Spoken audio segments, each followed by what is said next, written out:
Hi everyone. So I was not planning to do a video today, but I have had so many of you ask me questions on this issue that I thought a quick video might actually be the best way to help you guys navigate through this summer and make the decisions that are best for your family. So with all of these new masking or unmasking guidelines that have come our way recently, I've had a lot of parents asking what they should do for their own children, specifically those that are not even yet eligible for the vaccine because of their age. And in order to help you navigate what is best for your child, I think it's important for you to know the risks of COVID in children because there's a lot of contradicting information out there. And yes, fortunately, we know that the risks are dramatically less for children in comparison to adults, but the risk is not zero.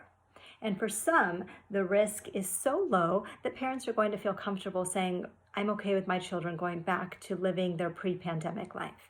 But for others, they'll hear the same numbers that I'm about to talk about, and they will feel that they're too high, and they would rather keep their children in masks while indoors until they have the chance to be vaccinated or until this pandemic is completely over. And I don't think there's necessarily a right or a wrong there. Each of us make different decisions as parents. It's just my job as a pediatrician to give you the information at hand. So what are the numbers? As of May 27th, almost 4 million children in the U.S. have tested positive.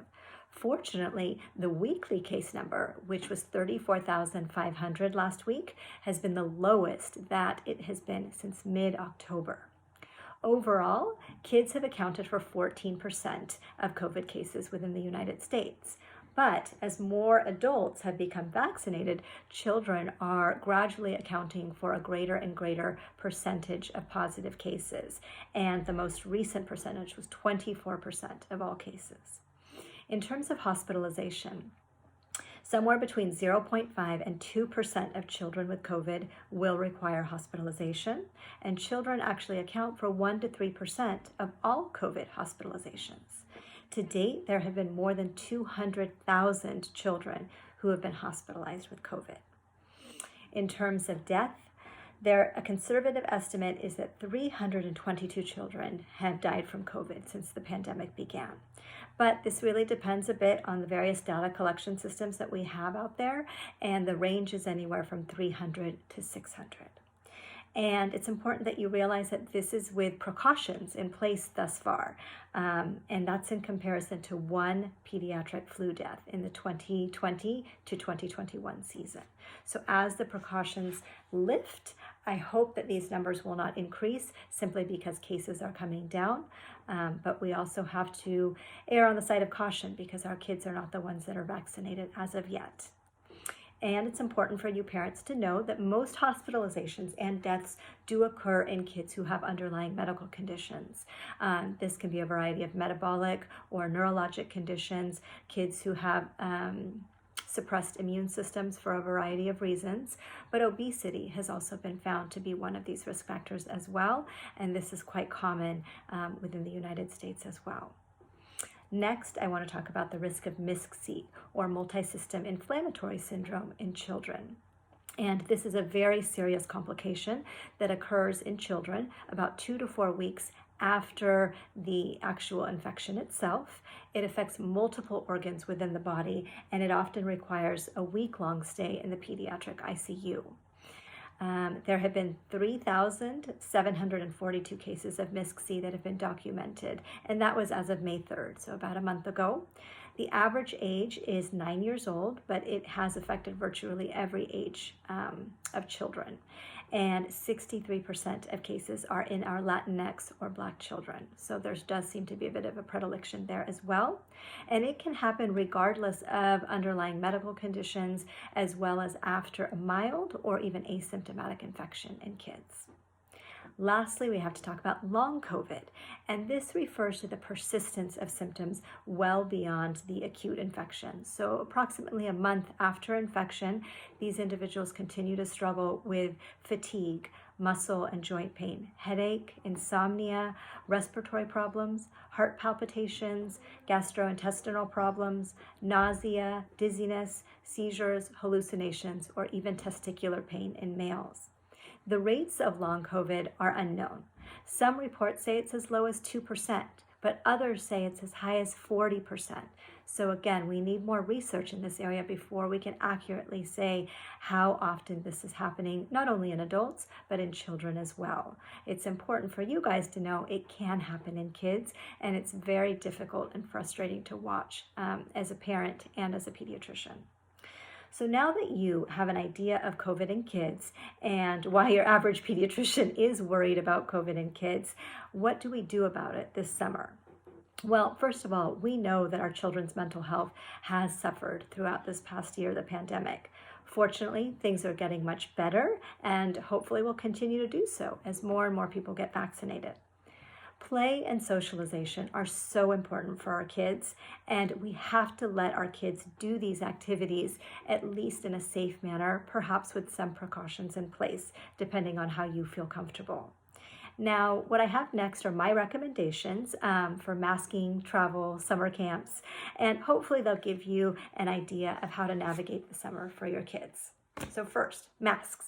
I do not think that we need to be in masks, our children included, outdoors, unless in a very crowded place. So thinking mosh pit as opposed to the beach on a holiday weekend. Yes, the beach does get crowded, but unless you have 50 or 60 people under one of those small canopies, I think it's fine for everyone to be without a mask outdoors. I also don't think that our children need to be in masks indoors if everyone indoors is vaccinated other than the children. And so, for example, if you have 3 kids from one household inside with their vaccinated parents, grandparents, aunts, or uncles, I don't think anyone needs to be in masks there. But most of the questions that I get coming my way are, what if all of the adults are vaccinated, but there are children from different families who are not vaccinated because of their age? And quite honestly, this is where all of those numbers that I talked about come into play and how you interpret them. It's all risk versus benefit. It may also be affected by who you are hanging out with indoors. If this is a close set of family or friends, perhaps people that you feel are on the same page as you when it comes to COVID and the precautions that they are taking, then you may feel comfortable allowing all of those children from different families to play without masks indoors. But if it's a larger gathering, or perhaps it's with individuals that are not on the same page as you, or with families that you don't know very well, then it may not be a bad idea to have your children wear masks if playing or socializing indoors. And if you worry that your kids might feel a bit weird because they're one of the few children that are in masks, then maybe try and move the gathering outside if you have some control over it, or avoid those bigger gatherings indoors for now and keep your indoor circle a little bit smaller as you see fit. If your kids are indoors in public places or they are indoors with unvaccinated individuals, then I do think that a mask for the kids is a good idea. Next is summer camps. I think summer camps are a fantastic option this summer, particularly for working parents who need a daycare option for their young children, as well as sometimes for stay-at-home parents who just want to give their children the opportunity to continue to play with other kids and perhaps just do activities that are not always feasible at home. And I would ask what precautions the summer camps are putting into place. Since many summer camps are for younger children who obviously are not going to be vaccinated, I personally would like to see that they ask for masks for the children indoors, and ideally some degree of distancing or smaller pods of children depending on the size of the summer camp. If you're not comfortable with the type of precautions that a summer camp has in place or doesn't have in place, then perhaps you want to pass on that one this year and find another one that suits your interests better. Last but not least is travel, and I definitely think that children can travel this summer. Obviously, the safest options are going to be road trips as opposed to flying on a plane, staying in a rental home or a camper as opposed to a hotel. But with community spread being relatively low now and improving almost across the board, I do think that traveling on a plane is an option since masks are going to be utilized, and I don't think that's going away anytime soon. So it's just a little bit, again, of risk versus benefit. And finally, I just wanted to touch upon kids under the age of 2. these parents who have kids under the age of 2 have probably been hit the hardest when it comes to all of these guidelines because their kids are not even yet in masks. And quite honestly, the likelihood of a vaccination for these younger kids is not a reality, at least in 2021. And they are obviously going to be at a higher level of exposure because they are not in masks, and their young age can also serve as a risk factor for complications as well. For these kids under the age of 2, I do think it's better to err on the side of caution. So indoor activities with vaccinated individuals only, outdoor activities with everyone else. Road trips, staying in campers or rental homes, as opposed to plane travel or hotel stays with the young babies. So that's about it. I hope that this was helpful for you in terms of navigating masks and summer activities with your littles. Have a great day.